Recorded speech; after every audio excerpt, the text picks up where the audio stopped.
And we are back with your favorite breakfast show. If you've just joined us, welcome to you.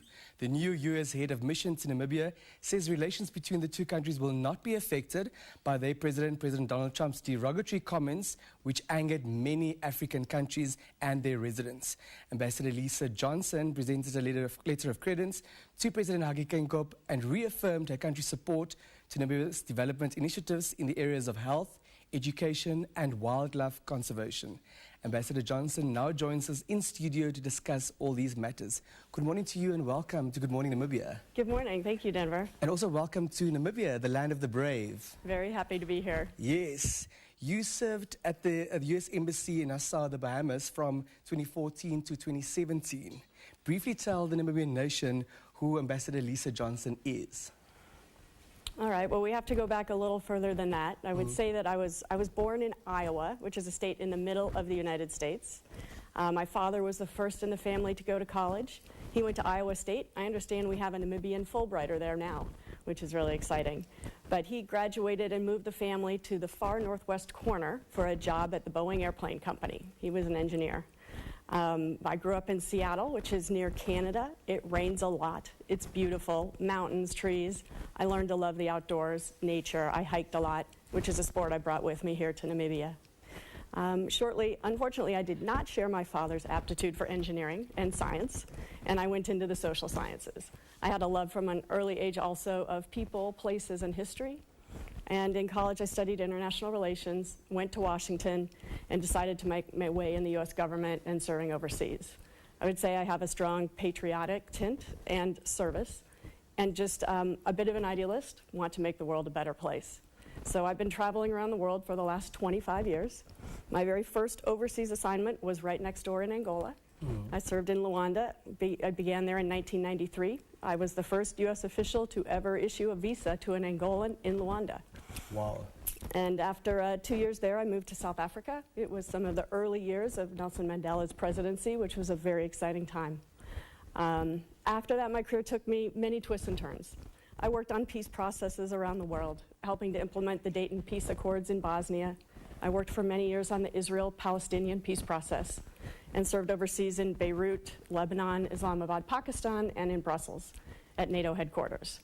I would say I have a strong support and love for multilateral institutions and what they can do for the world. So one of my unfulfilled dreams is I have not yet served at the United Nations, but it's on my list. On your bucket list. And it's on my bucket list. Yeah.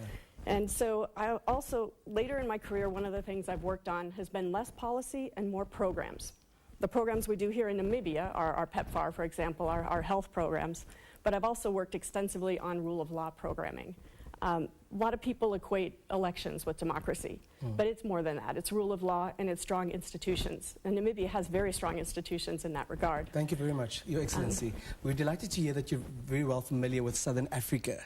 Speaking of changing the world, how do you plan to change Namibia during your time here? What are your goals?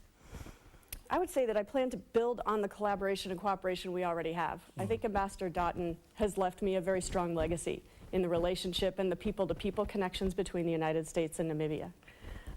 PEPFAR, of course, is our biggest investment here, and it's so exciting that Namibia is so close to reaching the UNAIDS 90-90-90 targets. Really a model for how to do these programs in the region and on the continent and how to reach those goals. I would love to see an AIDS-free generation in the future for Namibia, and it's in their reach. So I just think that's very exciting, and that collaboration really couldn't be stronger. I'm excited to work on our wildlife conservation programs and anti-poaching. That goes back to my rule of law expertise. I actually had worked on and helped start the anti-poaching programs in Kenya and South Africa, so I'm very happy to see that in the intervening years they've expanded to more countries, including Namibia. And the goal is to make Namibia a hostile place for poachers to operate. Not open for business, not for poachers. And then continuing to strengthen the community conservancies, make sure that the wildlife are benefiting the population and the communities where they live side by side. Your Excellency, with the dawn of the Trump era, international relations between your country and other countries have been a bit strained. As of recent times, we've heard some very derogatory remarks that angered quite a few African countries and their residents. What do you make of the relations between Namibia and your country? I think the relationship is extraordinarily strong. I've spent the past 2 weeks before I presented my credentials learning about our programs. Some of our strongest are in the areas not just in health, but in education, the number of Namibian students studying in the United States, the number of Fulbrighters we also have here working in this country and teaching. I'm in love with the Peace Corps already. I have never served in a country where we had Peace Corps volunteers, and the experience of meeting some of them and understanding what they're trying to do, working in education, community economic development, in health, and really just broadening our cultural exchange, which is something they've been doing since right after independence. I really think they're ambassadors for the United States. They're the very best of my country. So I've been really heartened to learn about the exchanges and the connections we have. One area I would like to strengthen further is trade and investment. I think there are still a lot of untapped opportunities there. I think, one of the things that Namibia does need is to continue to grow its economy, to become more prosperous for all, to work on the income inequality issues. And I really think trade and investment could be beneficial for both of our countries. Thank you very much. But what do you make of Trump's derogatory remarks? Honestly, I look right beyond that controversy. I don't think it's productive to continue to focus on it.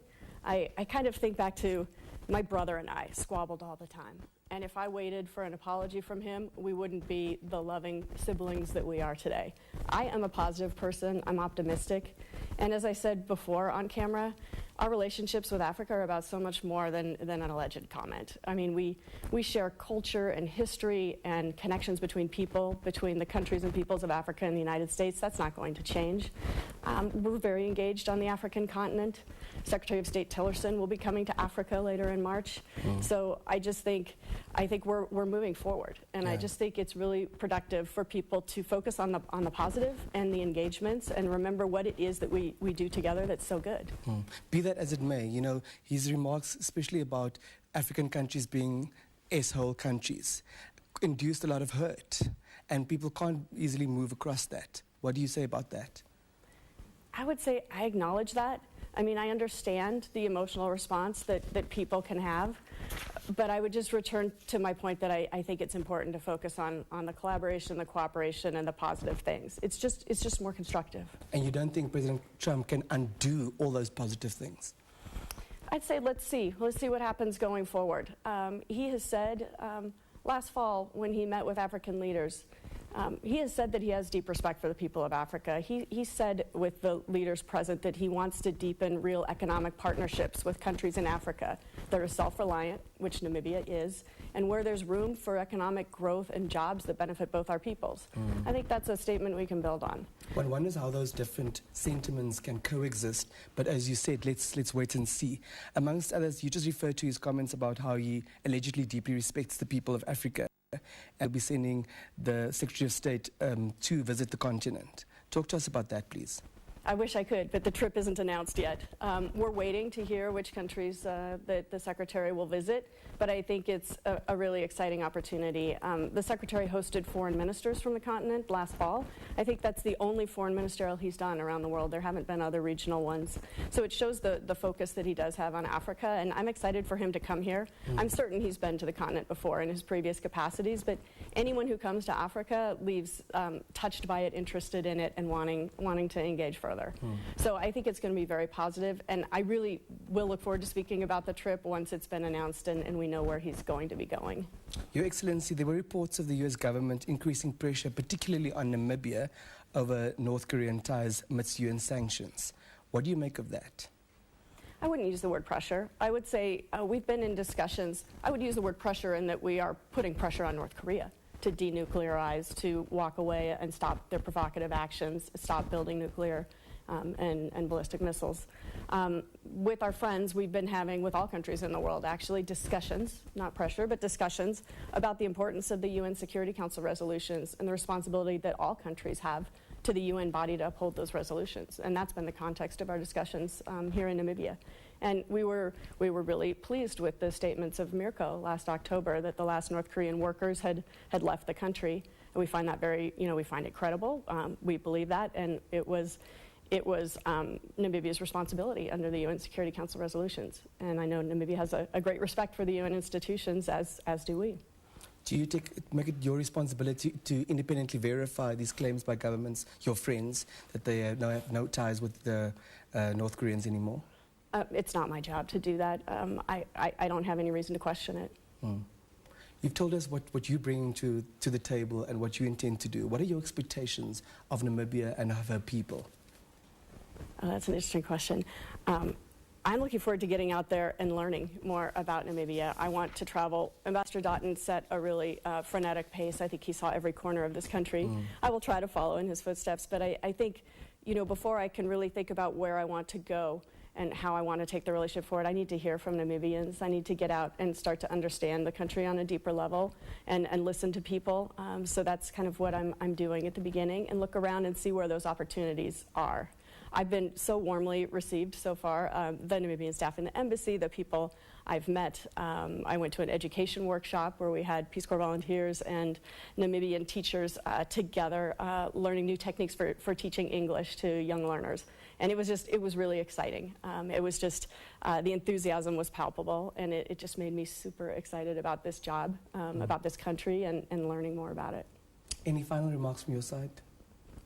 Just that I'm very happy to be here. It's like coming full circle. I think life does that to you, where 25 years later, I'm back where I started, and in a position I hope to do some good and strengthen this relationship and our collaboration further. Thank you very much for your time, and best of luck. Thank you, Denver. Enjoy the land of the brave. Thank you, I will. Yeah, thank you. That was Ambassador Elisa Johnson. She's the brand new